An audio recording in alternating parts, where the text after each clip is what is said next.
KTSM 9 News After the Game starts right now. Another NBA doubleheader on NBC in the books. Thanks for sticking with KTSM 9 News After the Game. I'm Andy Morgan alongside Sam Guzman and Robert Bettis. The San Antonio Spurs, nice little comeback win to improve to 10-4 on the season, and then a fun game out west with the Trailblazers hosting Suns. That's right, Phoenix Suns. I had Spurs there in the, or I just read that wrong. The Suns, the Spurs. There you go. Your team, that's right, the Phoenix Suns. I was just confused because Portland's wearing green too, and I was like, wait, what time? So I was like blanking out on it too. But I will say the Spurs are one of my favorite teams to watch this season, especially when they had Victor Wembanyama on the court. He's currently hurt, but man, the Spurs were fun to watch. So it's going to be a fun NBA season. And also cool to see them in the early game too as well. So got two West teams playing tonight. I may be the only one here who's poured a water for Charles Barkley. Remember the first year the Suns went to the finals? Well, I was a bartender at the suite level, and he came by. We were under construction, and he was a really nice guy. I asked him if he worked there. How about that? That's a story, and it's a true story. And he laughed. He goes, yeah, you could say that. I'm like, you're not a player, are you? He's like, Charles Barkley. Oh, nice to meet you. Yeah. Slow rolling us there. I also could have looked at the score there that we got there, the graphic. Speaking of sunshine, not a lot of that today, Robert. We had some cloud cover, and from what I understand, we're also going to make way here and prepare ourselves for possibly a little bit of rainfall tonight. Absolutely, Andy. KTSM has issued a weather authority alert due to the potential for fairly strong thunder showers and heavy rain starting late tomorrow night into about early afternoon on Thursday. Now tonight, don't worry about it. Enjoy the cloud cover. You can kind of feel that Pacific moisture has moved in. We've been tracking this storm for a while. Well, it's slowly moving out of Southern California, but the thing is so big and pulling so much moisture that already the rain bands are beginning to move over northern Mexico. Before midnight tonight, couple of drops, but after midnight, we could get an increase in that chance of light to moderate rainfall at time. Again, it's tomorrow night that I'm most concerned, where we'll see thunder showers that could become potentially strong. I'm going to have that detailed 9-day forecast coming up in just a bit. Andy. Robert, thank you. Topping our newscast tonight, a panel of federal judges blocked Texas from using its new congressional map in the 2026 midterms. Now, the judges ordering the state to go back to the map that was first used in 2022. KTSM 9 News reporter Diana Castillo has been working this story all day and has the details on that ruling and reaction tonight in our top story. The ruling is 160 pages long, but the bottom line is this. Judges say race played a major role in how the new map was drawn, and that's why it can't be used.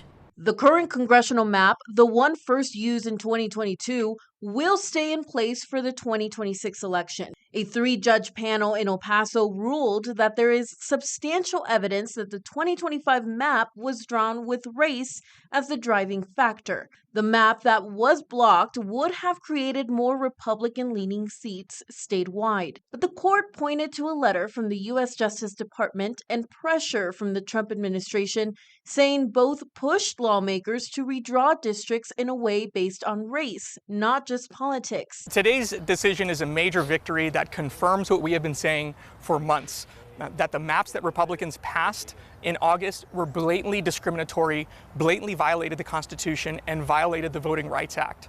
LULAC, the League of United Latin American Citizens, was one of the groups that filed the lawsuit. They say they joined the case because they believe the new map diluted minority voting power. We felt from the day one that we were right and that they were discriminating against the Hispanics and blacks. This redistricting effort was really just a discriminatory to dilute the minority vote. But the Republican Party sees it differently. The El Paso GOP chair says the court went too far and believes the state will win on appeal. It's not surprising. There's a lot of activist judges who want to insert themselves into political opinions. Since the legislature made the decision, and this is what they voted on, they should have gone ahead and gone with it, because that's just how the government runs. The state has already said it will appeal the ruling, which sends the case directly to the U.S. Supreme Court. But for now, Texas is required to keep using the 2021 map while the legal fight continues. In the studio, Diana Castillo, KTSM 9 News. And our thanks to Diana for that report. Meanwhile, El Paso ISD has selected their lone finalist for superintendent of El Paso's largest school district. Dr. Brian Lusk from Dallas ISD got the votes from all 7 district board members. The district says that Lusk has about 3 decades of experience in public education and currently serves as the deputy superintendent of schools and academics for Dallas ISD. Board members spoke about what they hope Lusk's background will bring to the district. I think it's great that Dr. Lusk comes from a school district with 130,000 kids, where Dallas has also experienced declining enrollment. So he's been through those processes before, and he's had that understanding of what it is to be in a large urban city with a declining population. And so I think he'll bring a lot of experience to the table as we begin to have those conversations, whenever they may be. Lusk will officially be named EPISD's new superintendent after a 21-day waiting period that's in accordance with state law. Now, Lusk will replace former superintendent Diana Sayaveda, who took over the district in 2022 and resigned back in June. That was amid growing tension with the EPISD school board. Well, new at 10, Las Cruces police say they have arrested a 16-year-old boy in connection with last Friday's shooting that killed a 21-year-old man and injured 3 others during a house party. As KTSM first reported, police found 21-year-old Lance Chavez dead at a home on Bugatti Drive. 3 other victims were also shot and taken to a local hospital. The juvenile suspect was taken into custody this afternoon on the 1800 block of North Mesquite Street. He has been charged with 1 count of murder and 3 counts of aggravated battery with a deadly weapon. He has not been identified because of his age.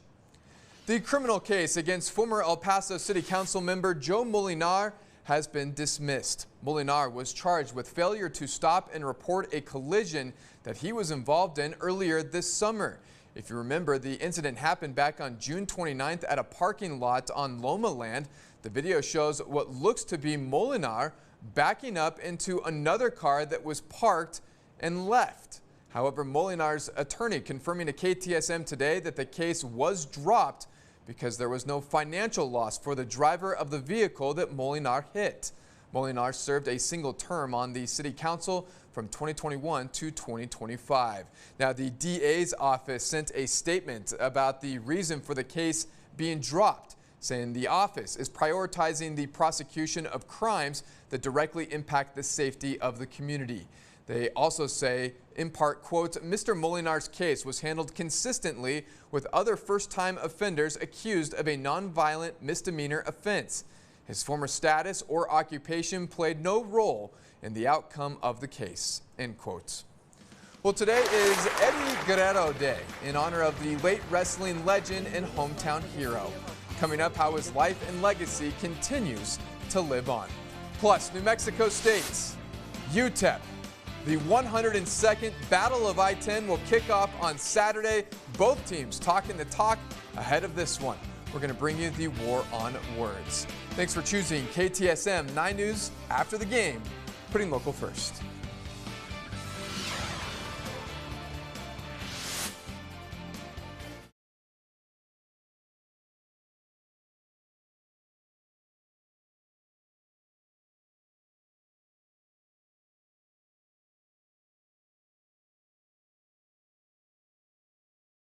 New Mexico State in it. Oh, didn't have it? Yeah, it was just UTEP. I like that bump out at the end. That was nice. Yeah. That graphic is cool. I think Robert. It would just go straight to Robert.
your local weather authority, Robert Bettis, the Borderland's only certified broadcast meteorologist.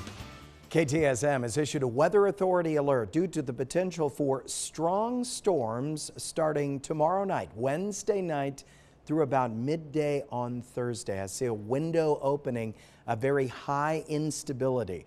We're going to see that low pressure system move through, and the two together could produce some thunder showers that could unlock quite a bit of rainfall. 71 our official high temperature today, right at the predicted high. Normal is 66, record on this date 83 set back in 2023. Highs in your town today: 65 Las Cruces, 68 Alamogordo, 59 Ruidoso, 71 for Juarez, a warm 75 for Van Horn. Rain-wise, we're way above normal at the official rain gauge, but more is likely. Over the next 48 hours, we're at 9.01 normal, 7.97 this time of year. Here it is, that big Pacific low pressure system. Couple of things about this storm. One, it's very large. We're seeing the outer bounds of this particular system already rotating up around the borderland. So that's going to bring us a few drops of rain likely before midnight. After midnight in the morning hours, here comes the light to moderate showers. So far, the system has focused its rainfall up in the mountains of Arizona so far today, also up around Las Vegas. But as the center or the core of that storm gets closer and closer, our chance for rain goes up. So expect cloudy skies tomorrow with scattered light to moderate rain showers. By tomorrow night, as that core begins to pass overhead, that's what's going to throttle up the potential power of those thunder showers and unlock potentially some heavy rainfall. 55 Las Cruces right now. We've got winds 3 miles per hour, and you can feel that Pacific moisture. You've got the cloudy skies outside right now. Those clouds will keep the temperatures up a little bit tonight, going 52 at the International Airport. Here comes your exclusive 9-hour forecast for tomorrow. Now, it will be a cloudy day. We can expect intermittent showers coming and going through the day, off and on. High temperature tomorrow, only 65 degrees. Here is your allergy forecast: 9 for tomorrow, then 9 Thursday, 12 on Friday. Low temperatures tonight: 50 Alamogordo, 48 for Deming, 52 for Juarez. Your high temperatures tomorrow going to 64 Alamogordo, 62 Deming, and 66 Juarez as we all cool down. Tonight for you, Las Cruces, couple of drops before midnight. After midnight, some rain showers. Very likely 50 low temperature tonight. Tomorrow, your high 65, cloudy skies and periodic rain showers. 52 low temperature at the International Airport tonight. Again, mainly light stuff through the night tonight. It isn't until tomorrow night that I become concerned. 65-hour high. Only KTSM gives you 9 full days of weather. As that system comes in, especially early Thursday morning, watch out for a crackle of thunder and potentially strong storms that morning. At about 2, 3 o'clock in the afternoon, we start to stabilize and the whole thing begins to clear out. High that day, only 60 degrees, so kind of chilly. Sunshine Friday, 67, 75 on Saturday. Couple of clouds and drops possible on Sunday with a high of 68. As we cruise into the week, 69 Monday, and at this point, Thanksgiving Day, cool winds and a high of 62. Don't go anywhere. More KTSM 9 News coming up in just a moment.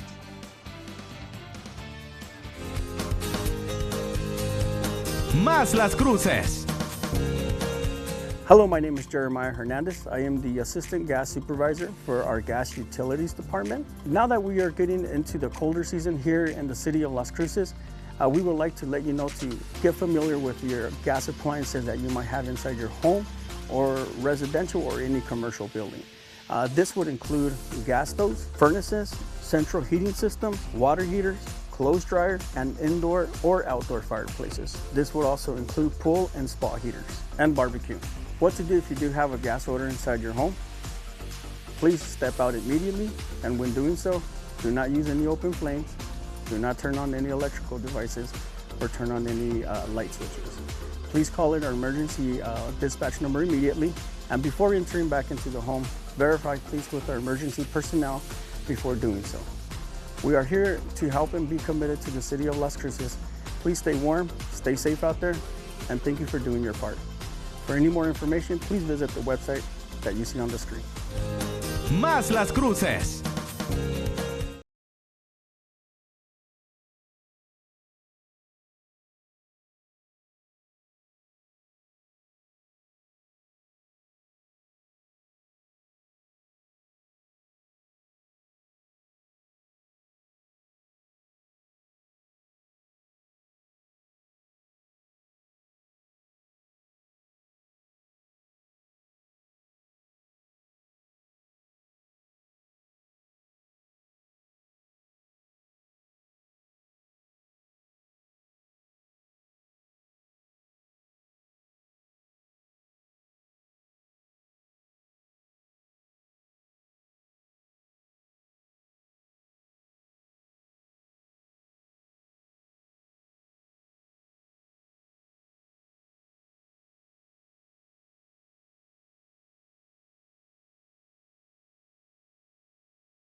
Well, today is Eddie Guerrero Day in honor of the late wrestling legend and hometown hero. City of El Paso officially proclaimed the day during today's City Council meeting. Guerrero was born in El Paso and rose from local wrestling circuits to global fame in the WWE, where he became a world champion and a Hall of Famer. The daughter of the late wrestling icon accepted the proclamation. That they get to know that my dad really was serious about this city and his love for it and the people here. This is strictly coming from God and my dad. He loves everyone here, and this is just allowing his legacy to live on even more. Certainly that. Fans who attended the event showed their support by wearing their wrestling gear or luchador mask. And among those fans, our very own Sam Guzman, who is actually, did you wear your luchador mask? No, I didn't. No. Oh, I went there in a working capacity. But to add on to that, I got to chat with Chris Rojas. He's one of the people that played a role in getting this proclamation for Eddie Guerrero. He's also the lead, spearheading the Eddie Guerrero Legacy Project, which is basically a community effort to keep Guerrero's legacy alive. And their first goal is refurbishing the mural down in Lincoln Park that they have. Yeah. Sketch looked really cool, but obviously they need some help. So we'll have all that information on the article. But we're going to be talking Battle of I-10 next. Plus, we're going to check in with UTEP volleyball. The Miners preparing for its most important part of their season yet, the Conference USA Tournament. All that and more next in sports. Ask Robert, sponsored by Truly Nolan Pest Control. This week's question comes from Robert. How do tsunamis form? What causes tsunamis? That is an excellent question. First of all, what is a tsunami? A tsunami is a sudden rising of the ocean, a big wave that comes on shore and can do incredible damage rather quickly. Well, there are a couple of reasons a tsunami forms. We need a shock at the bottom of the ocean. One, it could be a volcano. Yes, they do erupt under the sea. Or it could be an earthquake that sends out a powerful shock wave through the water. Well, as that shock wave moves along in the deep ocean, you can't really see it. But as the ocean gets more and more shallow, that wave gets bigger and bigger and bigger until it crashes into the shore. Thanks for your question. Now that's science made simple.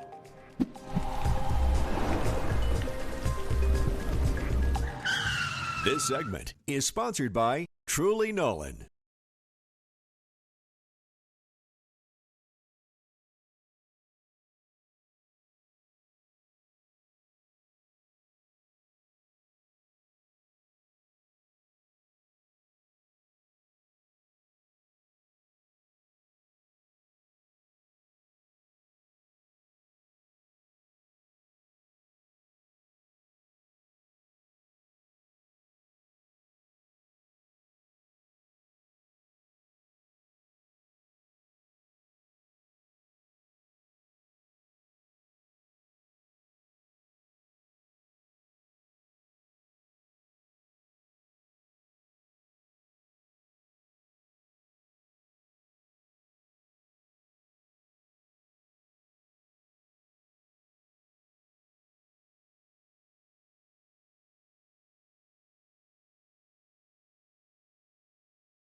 And now KTSM 9 Sports with Sam Guzman, sponsored by Glushine Vyas and Enderman Injury Lawyers.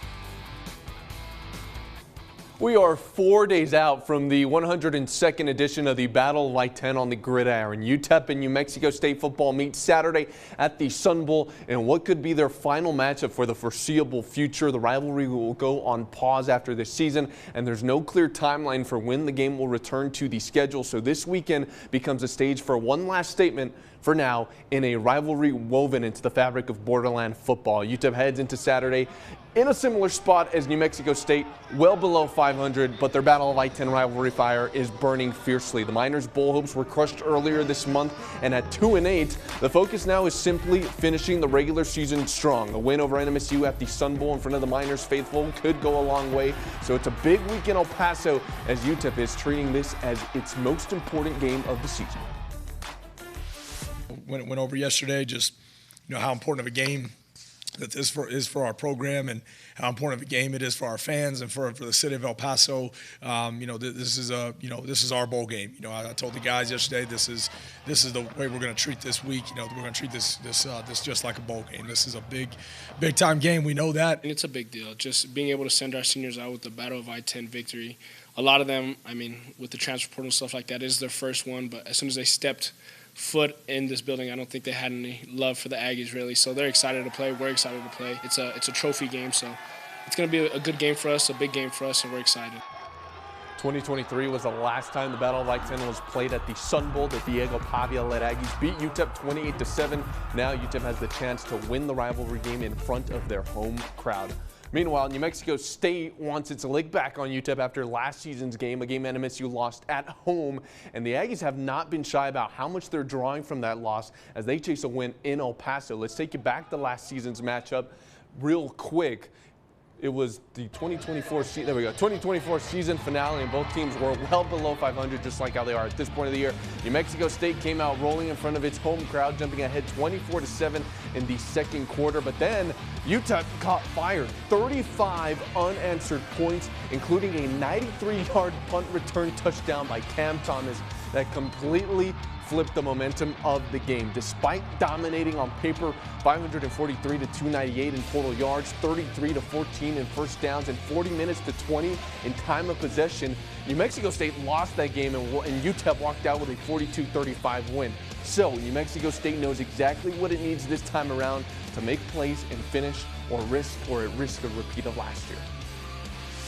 When you go back and you look statistically in that game, it's crazy to think you lost that game, right? So we understand how important the plays are. We talked about it yesterday one time. We won't speak about last year's game again, but there's a bad taste in our mouth from it. It has been the entire offseason. That's personal, man, especially how we lost last year. Nobody's happy about that. I've been here for 3 years, so I know how personal it gets for the fans as well. I know the communities get into it as much as we do. So, I'm excited to see how many fans are going to be in there. And, yeah, it's going to be a great game, and we're ready for them.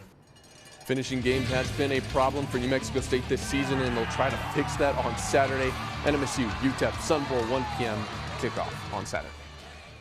UTEP volleyball is having another historic campaign. The Miners finished the regular season 25-3 overall and 15-1 in Conference USA, which is the best conference finish in program history. And they picked up some hardware along the way too. Last weekend, the Miners capped off the regular series season with a series sweep over FIU. A win over the Panthers Saturday secured the Miners a share of the Conference USA regular season championship. It's the program's first regular season title, and they'll share it with Western Kentucky. Great accomplishment for Ben Wallace and his squad, but they're now locked in on going out to Miami, Florida, and performing well in the CUSA tournament. I'm not really sure we've had a chance to let it sink in yet. I think after the season we'll really get to look back and feel what that accomplishment means, because in this business, if you rest too long on your accomplishments, you get your butt kicked. We're still shooting for something bigger here. I think that's a great accomplishment. We're patting each other on the back for that one, but honestly, we just keep shooting for this weekend. Honestly, I'm just playing for all 17 other of these girls, and honestly, this city as well. They love watching us play. They love coming here in Club Memorial, and now we're just going off in Miami. We're hopefully going to do the same thing.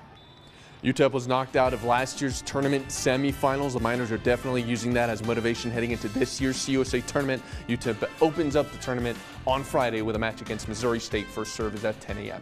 UTEP men's basketball is back in business tomorrow. The Miners will welcome in St. Thomas into the Don Haskins Center. St. Thomas is a Division II program. The Miners will head into tomorrow's game on a 2-game losing skid, both losses to Division I programs. They'll look to snap the skid.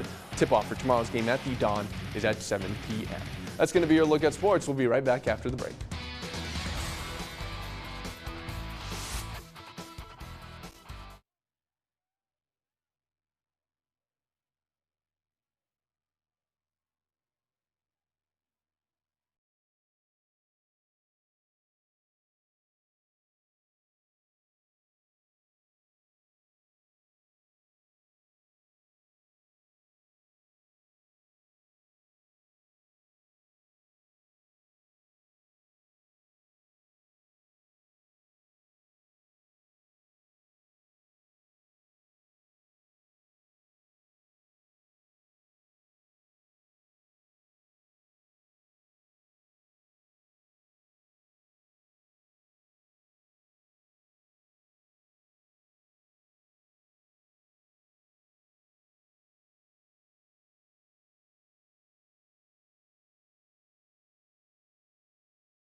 Hair and wardrobe provided by.